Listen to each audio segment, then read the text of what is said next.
The Sengoku Jidai, Japan's period of warring clans, which lasted from the late 1400s to the early 1600s, is a conflict which is most remembered as being the golden age of samurai warfare and the most romanticized era of feudal Japanese history. With such major battles as Kawanakajima, Nagashino, and Sekigahara, along with such interesting figures like Oda Nobunaga, Tokugawa Ieyasu, Takeda Shingen, and Uesugi Kenshin, just to say a few. This period has gone down as one of the most riveting moments in world history, and the main focal point of this channel. But to understand how Japan collapsed into the chaos of the Sengoku Jidai, we must first look back further into the past and understand the rise of the samurai and the shogun, and what they both were.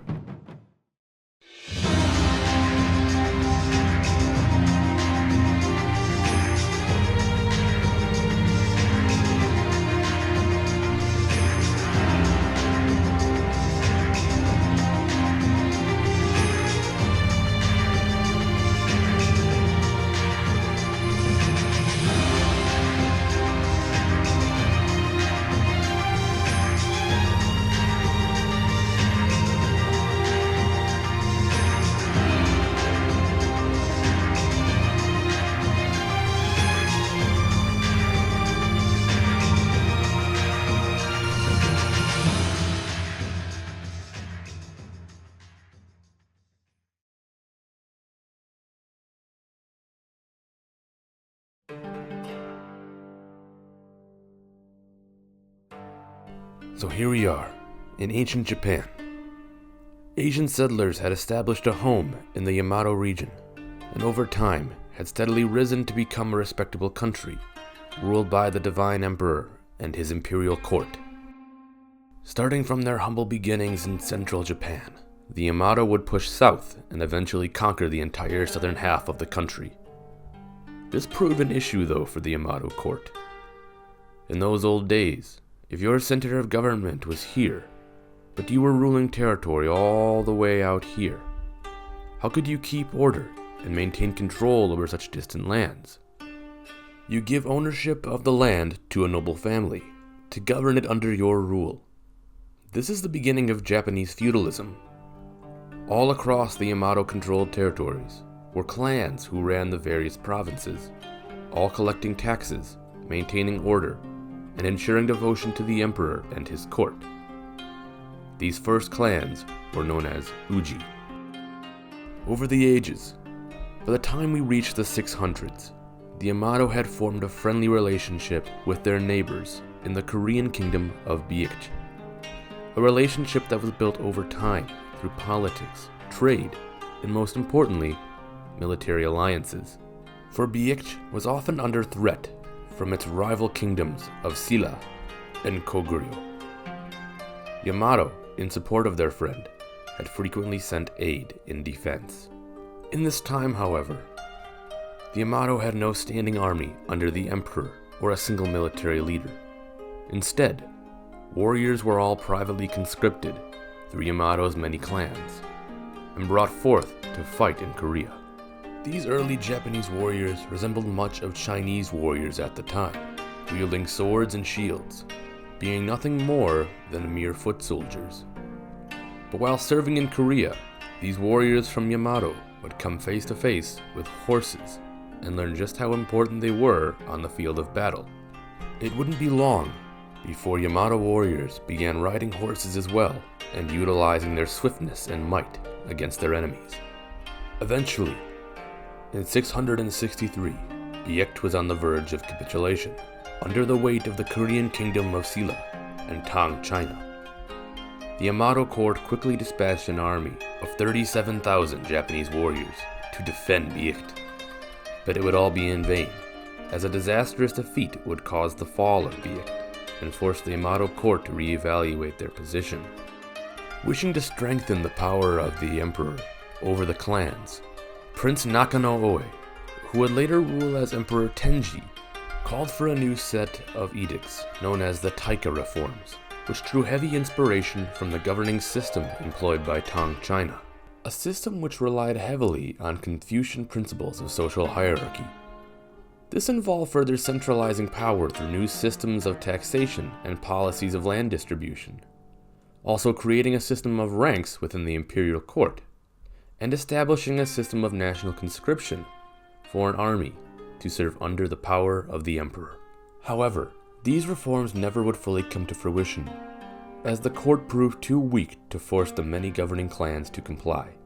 At this time, the Yamato now ruled over 2/3 of Japan, and I use the term ruled lightly because the many clans put in charge to govern over the provinces had each grown powerful in their own right, some even strong enough to eclipse the might of the imperial court, if they felt the urge to. Recognizing the growing power of the clans, in 672, the new emperor Tecmo instated various laws to prevent military power from growing too strong in the hands of individual clan leaders, hoping to prevent any possible clan uprisings that may occur in the future, just in case. He also got around to finally formalizing the conscripted imperial army, making it so that peasants between the ages of 20 and 59 were required to serve 35 days a year in a home province division or at a coastal defense location made to protect against possible invasions from mainland enemies. These conscripts were also expected to supply their own weapons and equipment, as the Yamato court could not afford to supply the conscripts themselves. Though this conscripted army served the emperor and the imperial court, it was commanded by provincial governing figures, who would also be in charge of selecting senior officers from the rest of the provincial aristocracy. Though this would seem a fine idea to the imperial court, it actually made the army weaker, as it was not commanded by actual military-minded individuals. As the 7th century came to a close, the need to defend the coast became less and less necessary, as all attention was turned inward to the Yamato's struggle against the Emishi people, natives of the islands who lived in the unconquered northern regions of Japan and were considered to be barbaric in nature. Constant conflict with the Emishi had severely diminished the numbers of the conscripted army, as the Emishi often fought in small, mobile, mounted groups on terrain they knew very well. They could easily pick apart and defeat the cumbersome armies of Yamato conscripts sent against them. Eventually, in 784, the 50th Emperor of Japan, Emperor Kanmu, saw it necessary to appoint a Grand Commander to lead the conscripted army against the Emishi.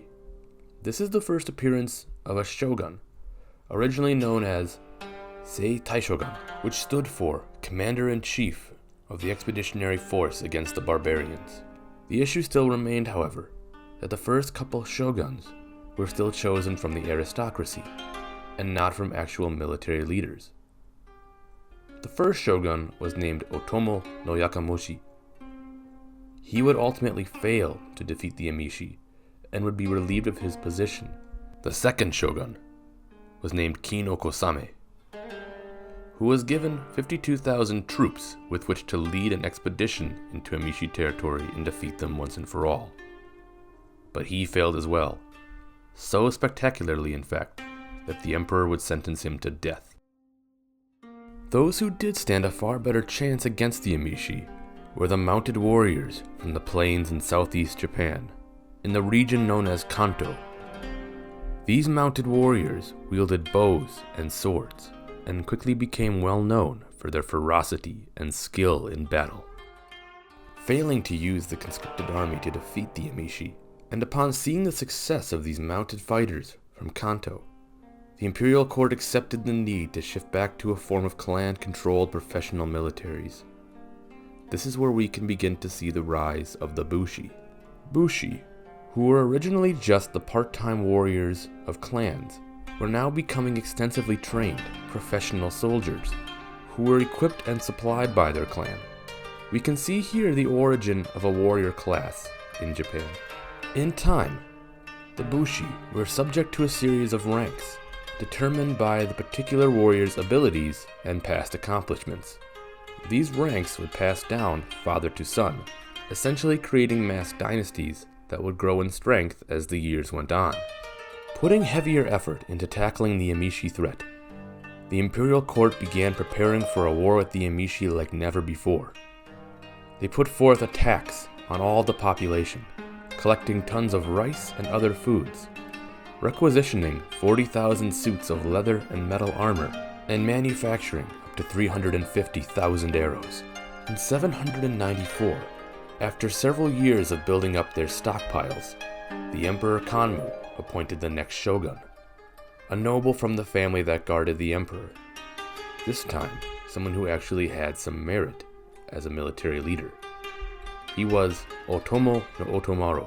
Although Otomaru was able to lead successful campaigns against the Emishi, driving them back into the north, it wasn't until the Bushi general Sakanue no Tamudumaru was appointed shogun that the remaining Emishi were finally either subjugated or pushed up into Hokkaido, no longer being a concern for the imperial court. At last, Japan was finally unified under Yamato rule, and the newly conquered lands were given to new clans so that they could be properly governed. Since no pressing threat remained against Japan, Sakanue no Tamudumaru was retired from his position as shogun, having pacified the Emishi. So, what have we learned? The need for a professional army was something that the imperial court was not able to attain on their own, allowing the clans to develop mass armies of their own warriors, the Bushi, who were quickly becoming their own social class. And the position of shogun was initially created to be one of temporary need. It was only intended to exist in times of crisis, so that the Japanese military could stand united under a grand commander. It was never initially intended to be a hereditary position, simply one of temporary necessity. In 811, now with peace reigning across Japan, and the Bushi class growing stronger and stronger, the time was right for the clans to start consolidating their power, as many lords began to feel the might of their own armies to be enough to rebel against the emperor and declare their independence. This will be the topic of the next video. Thank you for watching, and don't forget to like and subscribe if you enjoyed this video and found it to be most informative.